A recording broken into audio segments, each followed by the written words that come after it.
I think defining a good bull for your operation is the first step in determining what our budget's going to be. And that's Dr. Mark Johnson with Oklahoma State University Extension, back with us to bring into context some very practical insight when it comes to searching for and buying bulls. The longer we're going to own the calves that are bull sires, the more time we have to either suffer the consequences of bad genetics or capture the value of superior genetic potential. So today, we'll discuss how you can determine what the value of a good bull is to your operation and the factors you may want to consider in your bull buying decision. That's on today's episode of the Working Ranch Radio Show.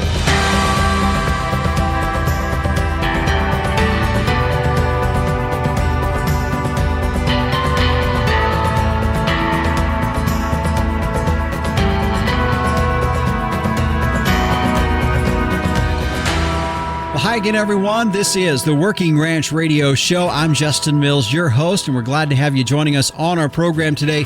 By the way, if this is your first time tuning in, we want to thank you for doing that, and we hope you enjoy it. It's always helpful for us, too. If you hear something on the show you enjoy or you like, let us know. Hit the like or thumbs up comments on the show.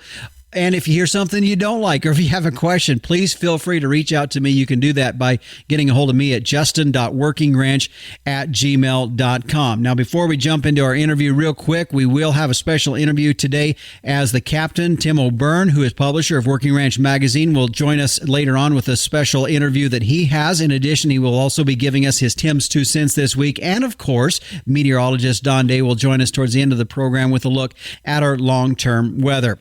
Now, as we get back into our subject at hand here today, first and foremost, I would like to welcome back to our show Dr. Mark Johnson with Oklahoma State University Extension.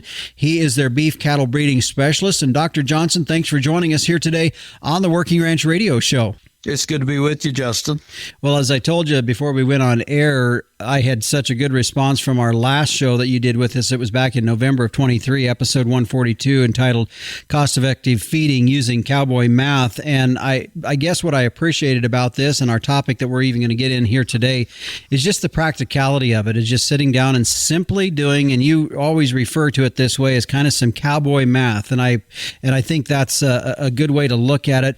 We're talking about what's a good bull worth, and you've written some white paper on it. You've got some YouTube video on it as well.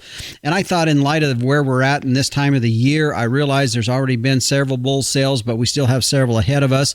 Just some real practical information that we could look at from as producers when we're starting to evaluate and starting to look through those bull sale catalogs. And when we look at that, just in general, first and foremost, before we start getting into some of the numbers and how much we need to spend, just before we get there, what are some of the things we need to be looking at first and foremost in these bulls, such as, you talked about EPDs and a breeding soundness exam? I think that's the first characteristic of a good bull, Justin, in that we're buying bulls to get cows bred or heifers bred. And so we want a product that whoever's selling it to us is going to stand behind with a breeding soundness warranty of some sort. So typically that would mean that bull has undergone a breeding soundness exam, that we know that semen quality and quantity is good, all the secondary sex organs, feet and legs, eyes, everything. That bull has been deemed functionally sound to naturally mate and service and get cows bred. Mm-hmm. I know when we look at like you said, first and foremost, the things that are supposed to function need to function correctly. And I feel in a lot of ways, one of the things that we look at, particularly when we're looking at bulls, is, bulls that are going to stand up. When we look at one of the issues in our cattle industry, just in general, is longevity in our cattle herd. Well, we want longevity in our bulls as well. And that's a pretty big part, longevity, which goes back to maybe their feet and their legs, as well as their vigor to get up and breed. Exactly. Libido and servicing capacity, they all go into that. And, I have likened in the past and these conversations, the life of a good breeding bull or their lifetime in doing it is much similar to probably looking at a professional athlete and, professional quarterbacks in the NFL. I kind of draw similarities between the two. And you can have a bull that's athletic and sound and fit, and they get injured and things can happen. And, I always tell this story for every Tom Brady who was winning Super Bowls into his 40s. There were quite a few quarterbacks, we don't remember their name. They might have been talented and capable, but some injury along the way, they were out of the NFL, no longer playing by the time they were maybe 25 or 30. So the life of a breeding bull is similar to that. They've got to be athletic. They've got to have libido. But every time they mount a cow, they're on different types of terrain, hard ground, muddy ground, sticks and timber. And every mating, every natural service, when they come down, there's the potential to tweak something, land wrong, and you injure this joint or that joint. And it, in some cases, can leave them incapable. And so we typically expect several services of breeding out of a bull, several seasons, several years. And I think typically bulls probably on average last until they're 5, 6 years of age. You'll hear about some people with 8 and 10-year-old herd bulls, and you'll also hear some people that a bull was 3 and he'd had enough and they knew they couldn't count on him anymore. So there's a lot of perils to that job of being a herd bull, and injuries do and can happen. I'm sure as an extension specialist, specifically in breeding cattle, what are some of the things that you hear maybe the most in terms of just producers lamenting on their issues that they have had in purchasing bulls? What are some of the top things that you hear from them that, would help other guys and say, maybe be watching for this, or what do you need to be concerned about? Well, I think we want bulls that are in good shape. And by good shape, I always liken it to the body condition scoring system we talk about on cows going into calving season. We'd like our mature cows to be in the ballpark of a 5.5 body condition score, and probably our first calf heifers right around a 6. And that means they've got the energy reserves to have a calf and get bred back in 80 to 85 days and stay on schedule. And bulls need energy reserves for a different reason. Their motivation and interest is going to change when they get turned out with cows. Libido is going to kick in. They're going to lose weight. It's a natural part of being a breeding bull during breeding season, whether they're turned out 60 days or 90 days. And so we want to make sure that herd health on those bulls is good. They're properly vaccinated, dewormed, and they're about a body condition score 5.5 or 6 whenever we turn them out with cows. And that should have their batteries charged to go out there and last through that breeding season. And I think if we can accomplish that, regardless of the age of the bull, if we're turning out yearlings, yes, they've potentially been through a gain test program or some kind of, testing program on farm or ranch or centralized bull tests. But our goal should be to have them at a healthy body condition score 6 and not overly fat and not overly thin, because those young bulls especially, they're still growing. They're going to need a little better plane of nutrition going through that first breeding season especially. And as they're still growing and breeding cows at the same time, those yearlings are probably the ones most prone to having a letdown and losing a lot more weight than they would by the time they're 2, 3, or 4 and more at a point of maturity. So probably being overly fat, as we think about producer feedback, if they're talking about young bulls in some cases, I haven't heard as much about that in recent years, but going back through time, some bulls that got pushed pretty hard and they were maybe just a little overly ripe going into that first breeding season. They'd been on a higher energy diet, more corn in there and a gain test, and accustomed to digesting starch as opposed to fiber and forage. And so, just one of those general rules of thumb, we want to not only make sure that that body condition's about where we want it going in on young bulls, but also that their plane of nutrition, what they've been eating, has got their rumen bugs set up to go be able to digest grass and live on that same diet that the cows that they're with are going to be living on. Yeah, that's a good point. And that's probably one of the things I've heard and even experienced is, bulls that come in over-conditioned and then fall out quickly. You answered this question a little bit ago, but I want to hit it one more time, kind of the average, what you have found. And I realize we got different parts of the country that we're talking to that have different elements that they're dealing with, but average lifespan of a bull, you said, was about 5 to 6 years old. I think that's what we say on average, but I'm always cautioned when it comes to averages. I always say if I've got one foot frozen in a block of ice and the other foot standing in a fire, the thermometer in my mouth might say 98.6, but I'm pretty extreme on one half and the other. But yeah, well, I think we would expect several breeding seasons out of a bull. And, most bulls sell with that breeding soundness warranty, one breeding season or 1 year, and terms of those things can vary. But if you put bulls in rugged terrain, you're probably going to see a shorter life expectancy. In Oklahoma, we have a lot of cow herds that are fall and spring calving.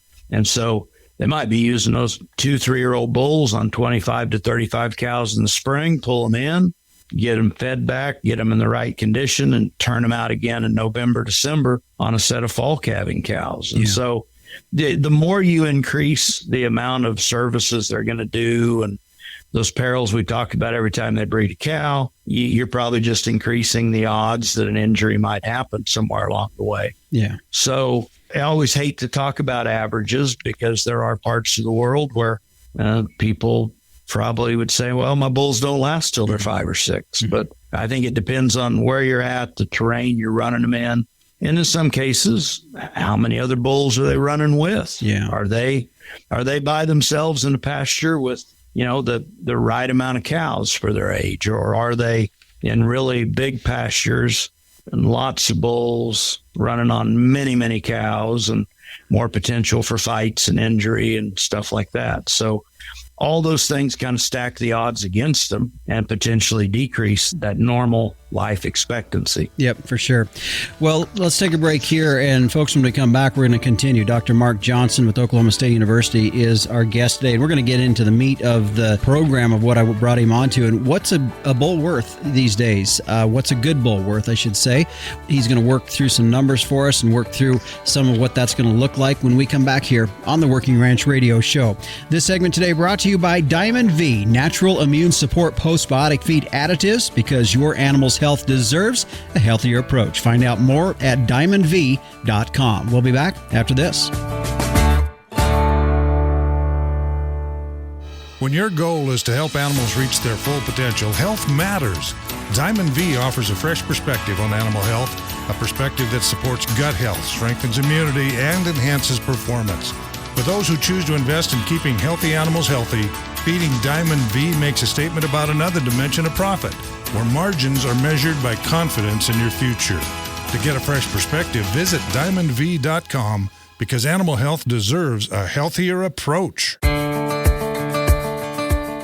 Welcome back to the Working Ranch Radio Show. As we find ourselves here in the front end of the year, it seems like we're always thinking about that next new calf crop that's out there. And I know there's folks have been calving for maybe a month or so, and others just getting started, and yet others, like myself, still a ways out from calving. Whether that cow's got a calf at side or whether she's in her third trimester, nutrition for that cow is very critical, because if we want a good, healthy calf, we know it's going to have to start with a good, healthy cow.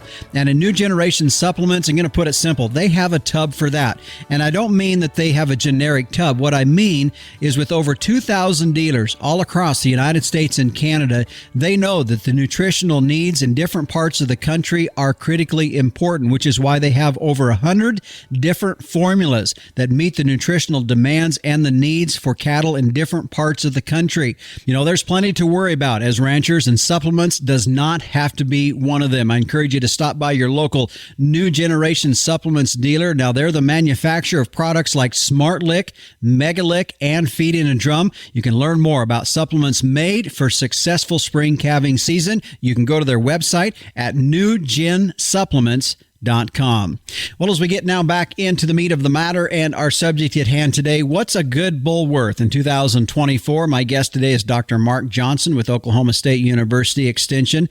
And Dr. Johnson, with the calf prices up dramatically higher than they were 3 to 4 years ago, no doubt the cost of these bulls are probably going to go up as well.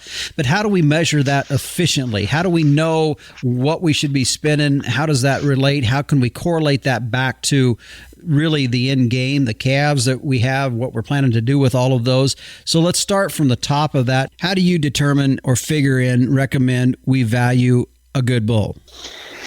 I'm gonna circle back a little bit in answering this one. And that article that I write, I update it every year relative to current calf prices and yearling prices and fed cattle prices. But the thing I learned back in college, close to 40 years ago, a good bull is worth the value of 5 calves he sires.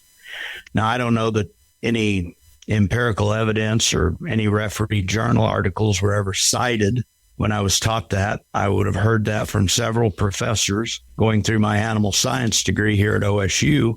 And I've always found it to be a good rule of thumb and kind of an accurate barometer, if you will, of about what a good bull ought to be worth. But I say I'm going to circle back, Justin, because I think defining a good bull for your operation is the first step in determining what our budget's going to be and where we're going to allocate our bull buying dollars. And, in that earlier segment, we talked about, one component of a good bull is that they're going to get your cows bred. Mm-hmm. But that next part of determining a good bull for your operation is where I always say it's not a one size fits all thing. We go to a bull sale, they might be selling 100 bulls, 500 bulls. Well, the best bull for one operation that's there may not be one of the top 100 bulls for another operation that's there. And so you've really got to look at your own beef business and think about what your resources and management and economics, and particularly the intended use of those calves that bull's going to sire and the marketing endpoint for those calves. And you're looking at bulls, you're kind of thinking about them like an employee you're going to bring into your cattle operation, and what do they have to offer in increasing the profit potential. And that, if we cut to the bottom line of that, how well do those bulls complement your existing cow herd in order to add value to a set of calves they're going to sire for you? And the answers to those questions, your operation, your marketing endpoint, your existing cow herd, how do you intend to use those bulls? Or, for example, are those bulls going to get used on heifers, or are they going to get used on cows? Those things are going to dictate the genetic values and the on-foot type of the bull we identify as a good bull for our operation relative to adding that value to his calf crop. And so I always think we got to do that homework relative to our own unique operation first in identifying what a good bull is going to bring to the table for our operation. And a lot of that, goes into the cowboy math, as I always call it, and that arriving at some ideas for what a good bull is worth. Yeah. To me, I feel like we have more tools even today, and every year it seems like some of the technology is providing more tools for us as ranchers to know and find that bull that's going to fit our cattle herd as well. For sure. And we open up a bull sale catalog, or we start taking a look at genetic values, and we have more of those available to us than we've ever had before. Mm-hmm. And yet, when we boil it down to what bull best fits our operation and is going to add that value to calves, there's typically only a handful of traits where we're going to be able to apply our selection pressure. And wherever we want to apply that selection pressure really equates to where we're going to spend our bull buying dollar. Mm-hmm. Yeah, as you say that, it makes me think, too, that while I acknowledge and I think it's great that we have a lot of these different selection parts of whether it's our EPDs or genomics that we can search and sort by, we can't get so caught up that we just get drowned in some of that stuff either. We really do need to dial in on exactly, as you were saying, what is our intended use of the crop for these calves. I agree. So as we move into that, you said, a bull is worth approximately about 5 calves. That's been a rule of thumb that you've worked on that. When you look at specifically evaluating our use of the calves, one of the things I thought was interesting was that the longer that you plan on owning the crop, the calves, whatever that may be, the more you could justify spending on a bull. Explain that. Well, in that paper, we looked at 3 marketing endpoints. We looked at the commercial calf operation that is going to market all their calves as wean calves. We looked at it that they're going to hold on to them past weaning, actually run them on grass and turn them into yearlings. So that's their marketing endpoint. Or we looked at a third marketing endpoint. They're going to retain ownership all the way through finishing and sell those cattle either on a live or carcass basis. And the interesting thing about, working through this on a year-by-year basis, we're at a different point in the cattle cycle right now than we've been the last couple of years. We're seeing historical highs in value for wean calves in particular. We've just seen a new record on that. I think that broke a 10-year-old record for 5-weight calves. And yearlings are worth good money, and fed cattle are worth good money. And if you take a wean calf right now, just say a 5-weight calf, he's worth over $3 a pound. Those calves are worth $1,700, $1,800 as we cash them in at the sale barn. So if that's our marketing endpoint, we multiply that number by 5. That is telling us a good bull right now ought to be worth $8,000 to $9,000 if we sell calves at weaning. Now, if we're selling yearlings, if we take the value of a yearling right now, and it looks like 800-900 pound yearlings are bringing well over $2 a pound. Well, that equates to a value in those cattle of about $2,000, maybe more. So we multiply that by 5. If yearling is our marketing endpoint, a good bull is worth about $10,000 plus. Wow. If we take the value of fed cattle right now, 1,400 pound steer worth $1.83 a pound. We're starting to knock on the door of $2,500 to $3,000 per head or per carcass, depending on what they're weighing. And you start seeing bulls take on a value up there around $15,000, 12.5 to $15,000. And so in thinking through that and the point you mentioned, the longer we're going to own the calves that are bull sires, the more time we have to either suffer the consequences of bad genetics or capture the value of superior genetic potential. And that gets particularly interesting if you think about fed cattle, because the majority of fed cattle are sold today on a carcass value basis. There are some big fluctuations in the carcass value of a fed steer or heifer right now, depending on quality grade, yield grade combinations relative to their carcass weight. That old standard that most finished cattle yield a carcass that weighs 800 to 900 pounds. We've seen that shift. We're seeing more of these pens of cattle right now being finished out to heavier weights than we've ever seen before. Yeah. And there's, as a result, 1,000, 1,100 pound carcasses. You start thinking about the dynamics of grid pricing and high quality grade, yield grade combinations on those. You can have a bull take away value or add a lot of value pretty dramatically if you're retaining ownership through finishing. So it just gets back to that concept, and we don't really have the opportunity to even think about the economic repercussions if we're going to keep a set of daughters out of bull. But that even takes on bigger financial impact. One set of replacement heifers sired by a bull, and we're living with the consequences of that bull in our cow herd for the next 10 years. And so the longer you're going to own them, the more economic impact that good bull has. And using those benchmarks or rules of thumb gives you a feel for what that, return on investment potentially is on that bull that you identify brings the most to the table for your operation. Yeah. Well, let's take a break here. I know every guy that's selling bulls just appreciated what you just talked about here, and all of us as ranchers are taking a big gulp. So when we come back, we're going to talk a little bit more about that when we return here on the Working Ranch Radio Show. Before we head to break, a reminder that this segment brought to you by the American Gelbvieh Association. You can make your crossbreeding count this year with Gelbvieh and Balancer Genetics. Find out more at gelbvieh.org. We'll be back after this.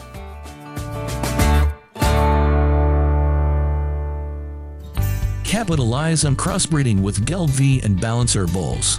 Raise replacement females with added fertility, increased longevity, and greater productivity. Gelbvieh and Balancer influenced females wean more pounds of calf per cow exposed. In the feed yard, Balancer influenced cattle offer increased performance, improved feed efficiency, and have excellent carcass merit.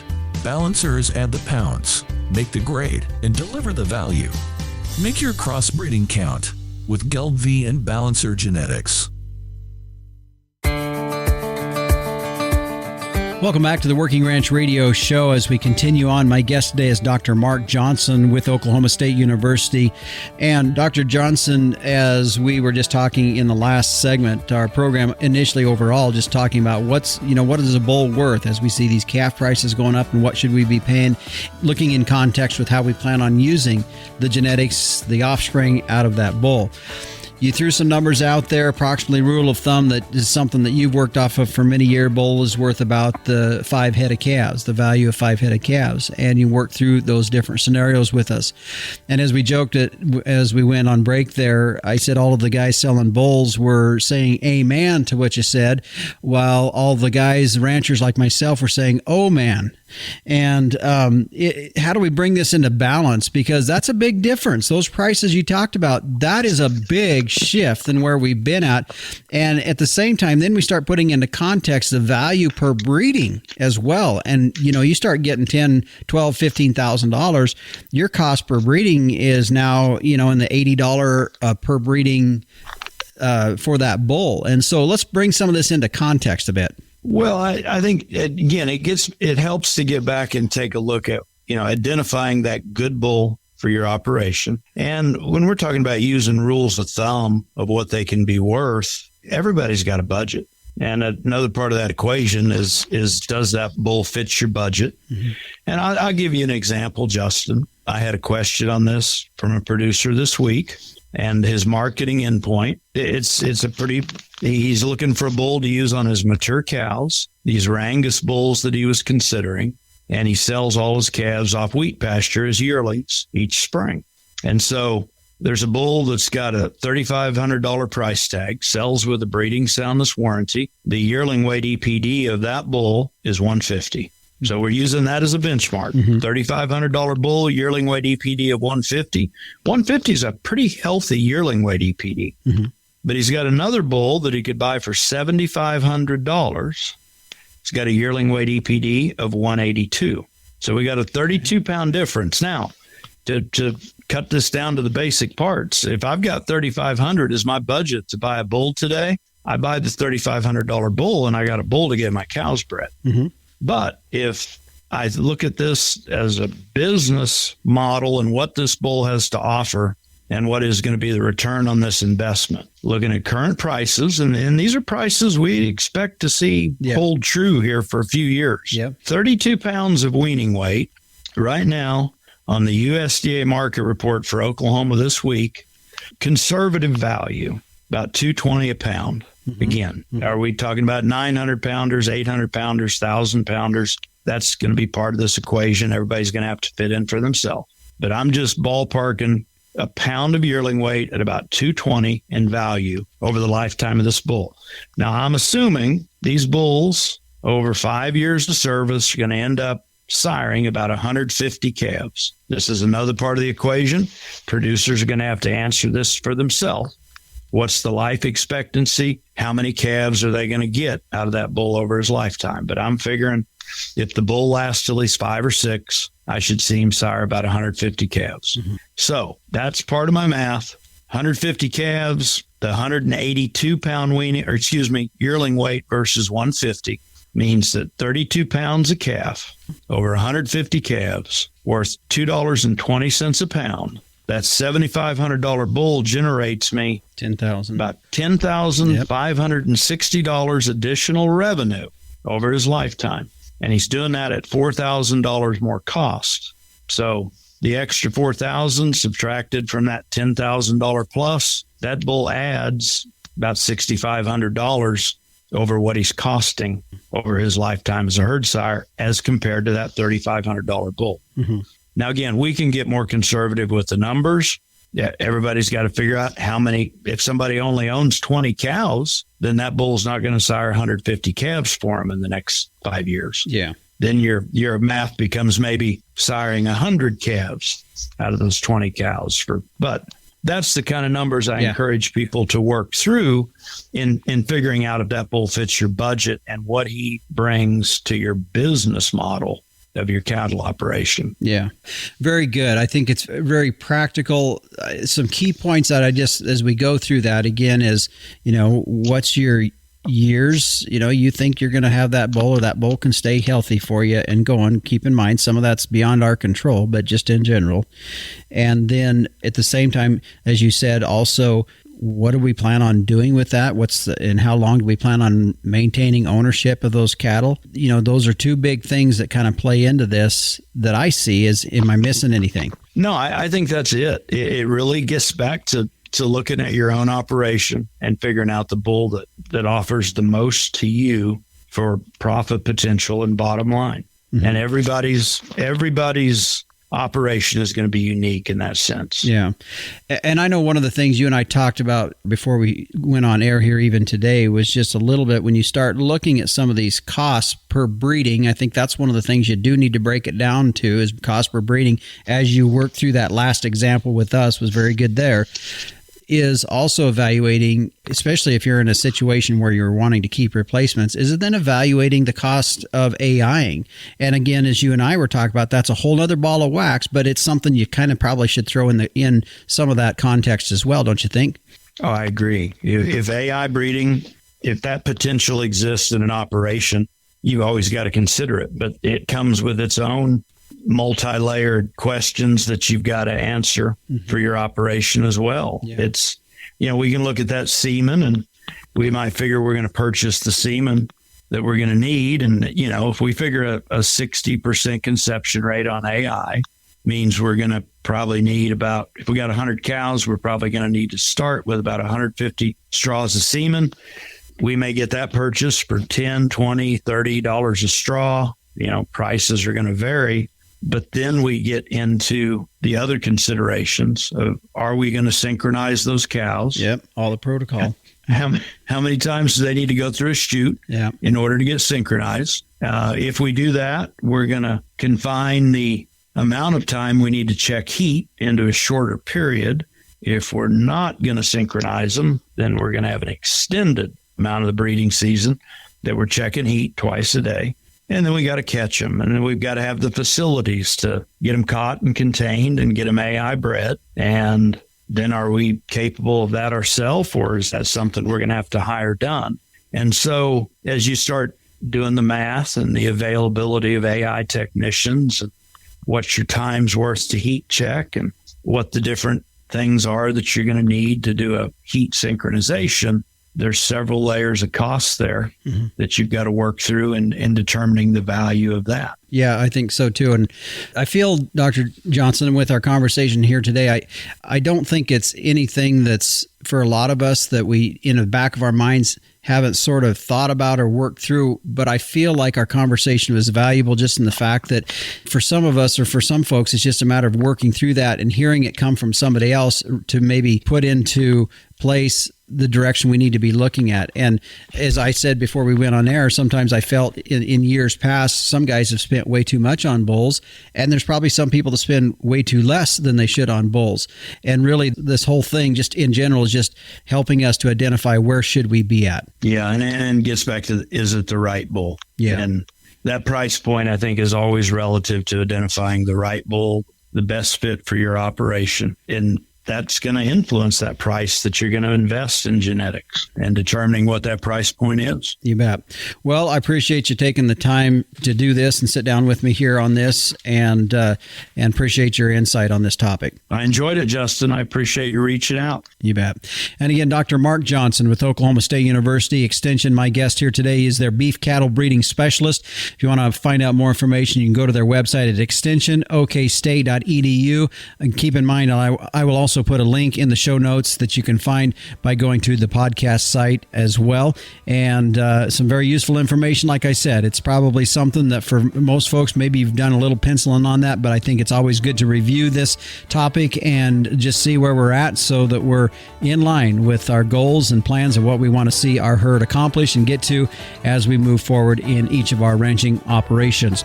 We'll stay with us when we come back. The Captain Tim O'Byrne, publisher of Working Ranch Magazine, will step in for a special interview while he was down at the 2024 Cattle Convention in Orlando. We'll check in with him coming up next. And later on in the show, meteorologist Don Day will be in as we take a look at our long-term weather. We'll be back after this.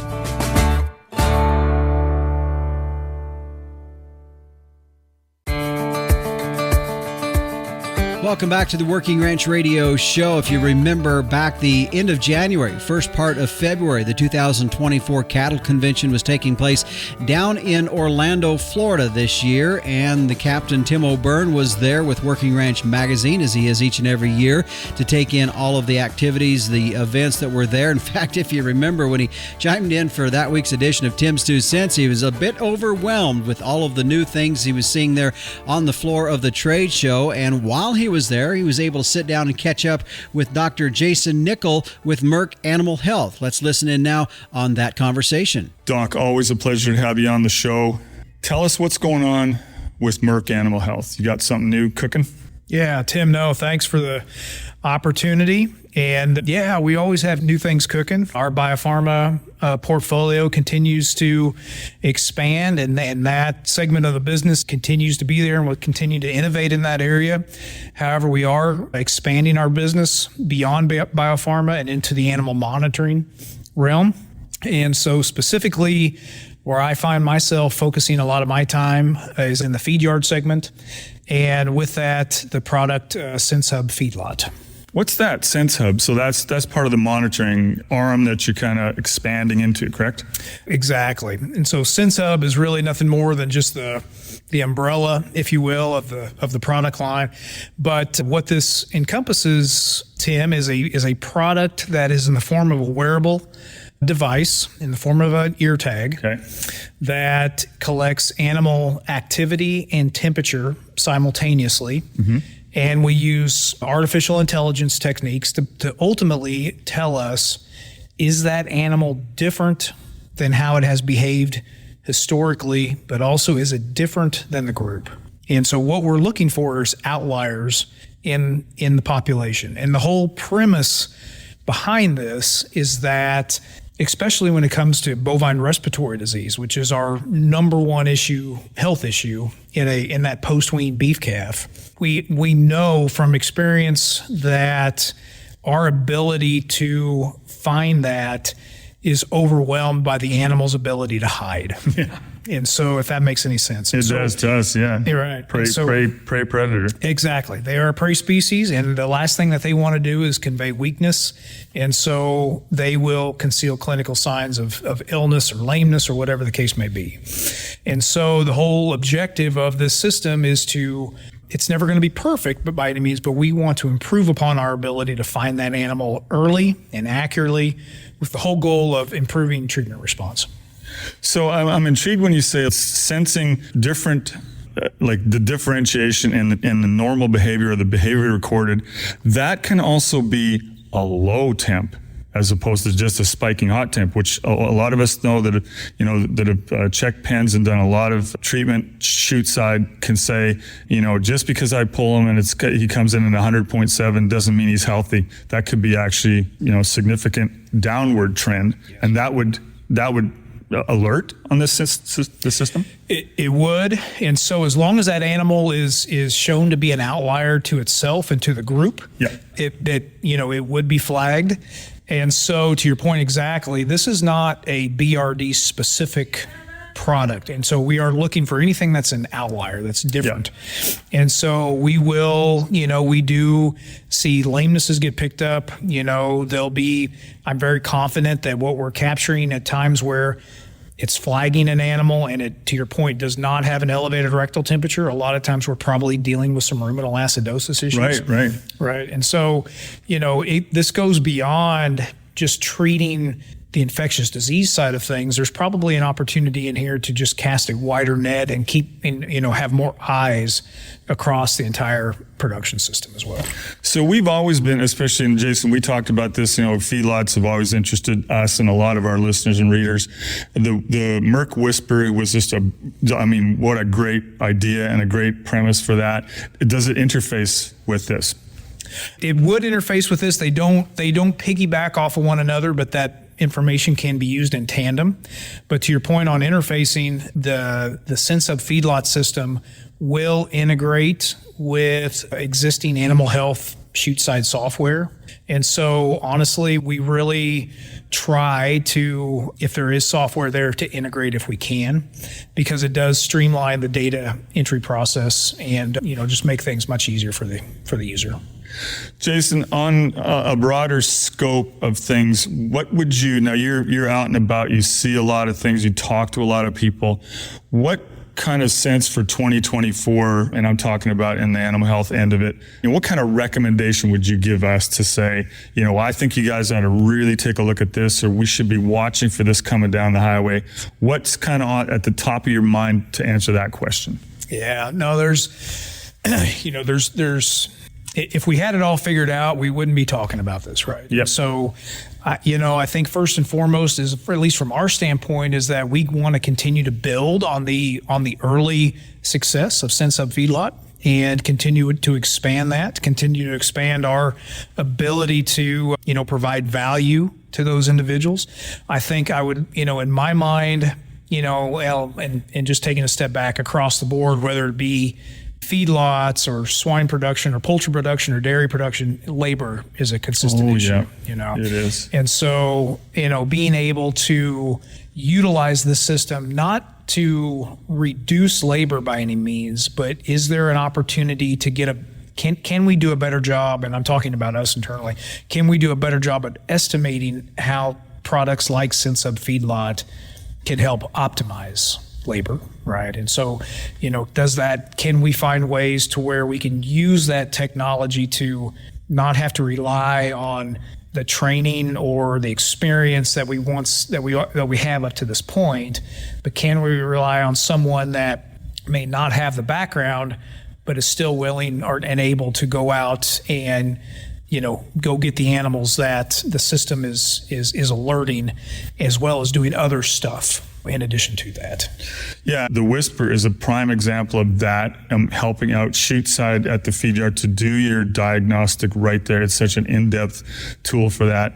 Recently, I guess it was last June, July, I went to Calgary to the Beef Improvement Federation meeting, and we did a tour of a feed yard in Alberta there, and I got to tell you, the help was absolutely number one. I mean, we watched them reimplant some really heavy cattle, maybe 9 weights, and they were such a great crew to work. I mean, it was just textbook, not a peep out of them, and just boom, boom, boom. So I am optimistic that there are the people out there, but if the technology is going to jump in and help them achieve excellent results, that just makes their job easier, and it's great for the feed yard and great for the beef production line in general. Yeah, no doubt. And so, like you said, the folks are out there. It's one, attracting them and retaining them. And so if we can help streamline their job and their day, our feeling is that we can help sustain that labor force. But at the end of the day, we are very sensitive to the fact that they can see these technologies as potential threats too, and that is not where we want that to be viewed. And so we're very quick to say this is not something that should be perceived as a threat, but rather as another tool in your toolbox. Yeah, absolutely. And I think once the folks get the hang of what we're talking about here, that it is a tool, they're confident it's not going to, you can't replace them. I mean, you still got to get out there and ride pens. You still got to get and work the chute and stuff. So, Yeah, absolutely. Doc, thank you so much for coming on the radio show. No, Tim, my pleasure. Thanks again, and best wishes. All right. All right, thanks, Captain, for that interview, that update. Always interesting to hear some of the new and innovative things that are coming down the line from some of these companies. And no doubt, some of the products that you talked about there with Merck Animal Health will be very revolutionary to our industry, and appreciate you bringing that to us here on the Working Ranch Radio Show. Let's take a break here, and when we come back, meteorologist Don Day will join us as we take a look at that long-term weather, and the Captain will be back with us for this week's edition of Tim's Two Cents as well. We'll be back after this.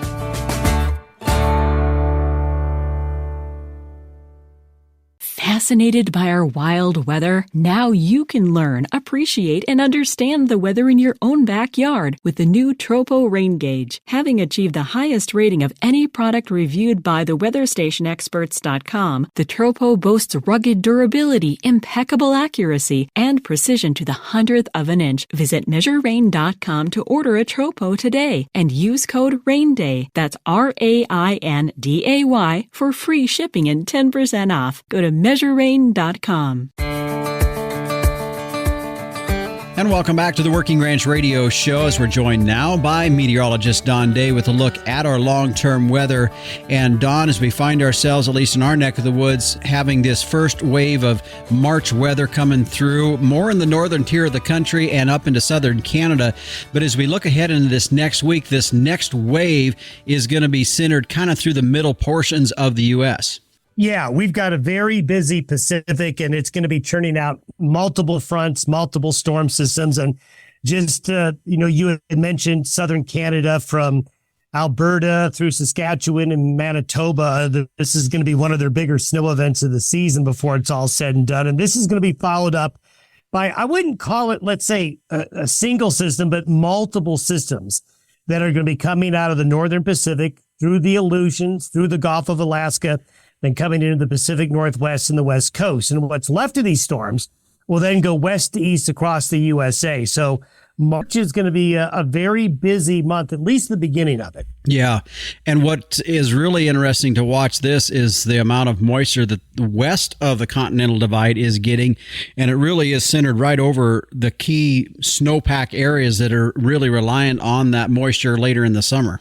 Yeah, the snow that's going to fall in the mountains of California, Utah, Nevada, Wyoming, northern and southwest Colorado, Idaho, and into Montana is going to be very, very significant over the next 10 days. Now, the northern Rockies, their snowpack has been well below average. It continues to be that way, but they're going to get a boost. You're going to need not just a yardstick to measure the snow in the Sierra Nevada. You'll need multiple yardsticks.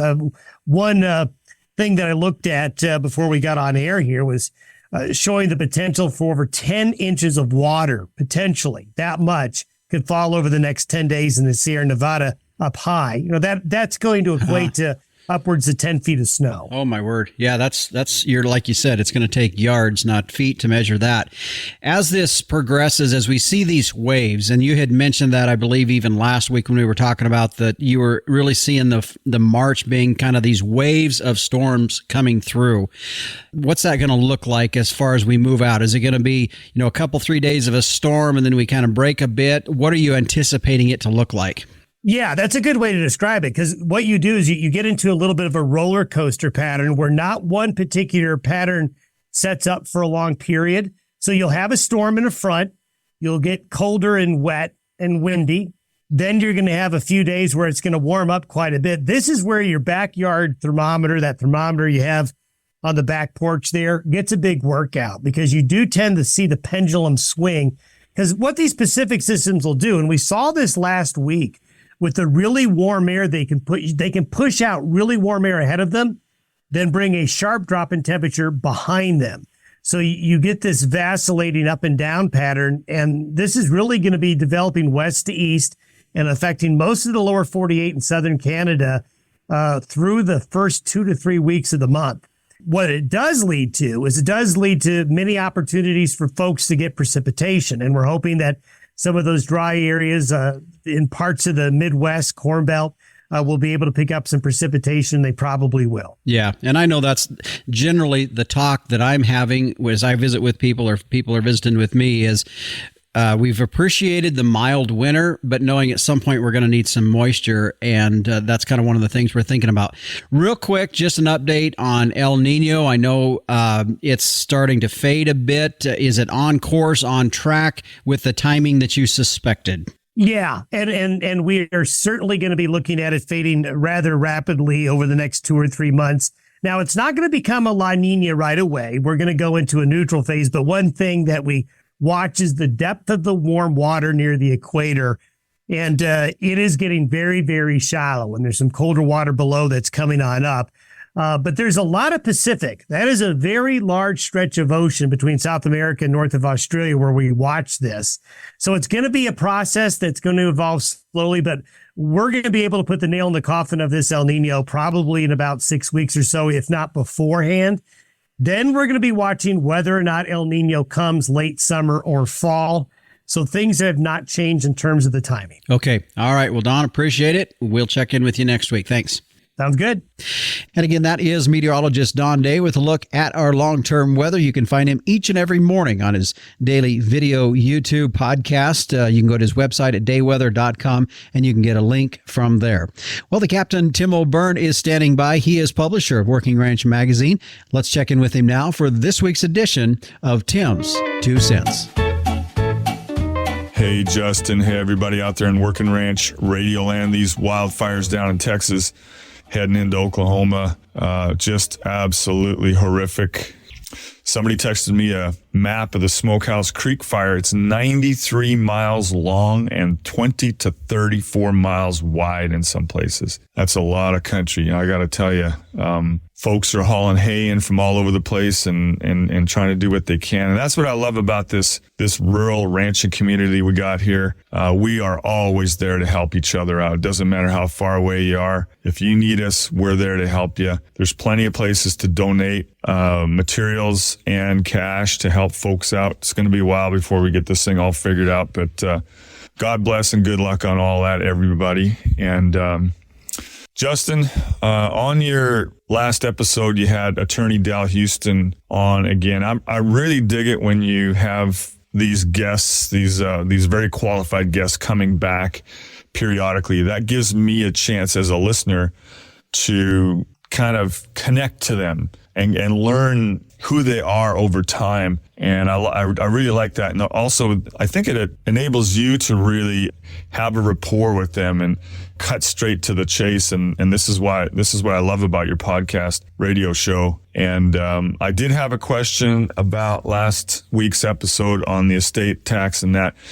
Now, we were talking about the federal estate tax laws, but there's also in some states, they'll have a state estate tax law that some folks can't quite get around. So I would like a little bit more clarification on that. Maybe we could find somebody to come on the show and explain that, or some sort of a anecdote where it's like, well, we thought we had it wrapped up on the federal level, but the state turned around and slapped us with the big one. So let's figure that one out for the folks. And God bless everybody out there. Just be safe. Back to you in the booth. All right, thanks, Captain. We'll take a look into that regarding the state issues on estate taxes that might be different out there than some of the federal things, see if we can't get an answer on that. Now, in regards to the very first thing you brought up, Captain, I'm glad you did because it was something I was thinking about and meant to mention that earlier on the show. And I'll tell you, you folks down in Texas and Oklahoma dealing with those wildfires, just please know that all of us here in the ag industry, our hearts and thoughts and our prayers especially going out to you all and wishing you the very best as you make your way through that. And boy, I'll tell you, it's heartbreaking to see that, and also very proud of our industry for stepping up and helping each other out. But we wish you the very best, and prayers going to you guys dealing with those wildfires. We're going to take a break. When we come back, I'll tell you what's in store for next week's edition of the Working Ranch Radio Show.